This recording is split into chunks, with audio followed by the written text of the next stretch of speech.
మరి ఇప్పుడు మీరు మద్యాన్ని నియంత్రించి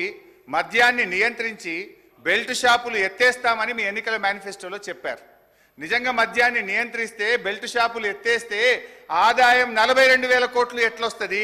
అంటే మీరు బెల్ట్ షాపులు ఎత్తేస్తారా, గల్లీకి ఒక బెల్ట్ షాప్ పెడతారా, లేదు ఏ రకంగా ఆదాయం తెస్తారో గౌరవనీయులు ఆర్థిక మంత్రి గారు సమాధానం చెప్పేటప్పుడు చెప్పమనండి. నేనేమంటున్నా అంటే మీరు ఆదాయం పెరుగుతుంది అన్నారు. ఆ 7,000 కోట్ల రూపాయల ఆదాయం ఎట్లా పెరుగుతుందని ప్రభుత్వం భావిస్తున్నది? ఏ రూపంలో పెంచుకుంటారో మీ సమాధానంలో చెప్పండి.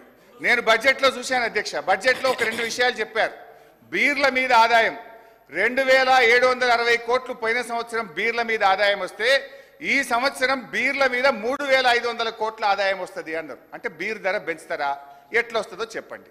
రెండవది చీప్ లిక్కరు విస్కీల మీద గత సంవత్సరం 11,000 కోట్లు వచ్చింది, ఈ సంవత్సరం 15,500 కోట్లు వస్తుందని స్పష్టంగా బడ్జెట్లో పెట్టారు.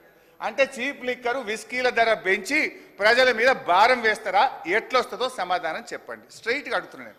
సో మొత్తంగా ఈ ఎక్సైజ్ ఆదాయాన్ని దయచేసి ప్రజలను, ఈ తెలంగాణను బొందలగడ్డ తెలంగాణ చేయకండి, బెల్ట్ షాపులు ఎత్తేయండి, ఈ ఆదాయాన్ని ఇంకో రూపంలో ప్రయత్నం చేయండి. కానీ ఎక్సైజ్ ఆదాయాన్ని పెంచి పేదలకు, ప్రజల మీద భారం వేయొద్దు, మద్యాన్ని ప్రోత్సహించొద్దని మీ ద్వారా ప్రభుత్వానికి విజ్ఞప్తి చేస్తున్నా.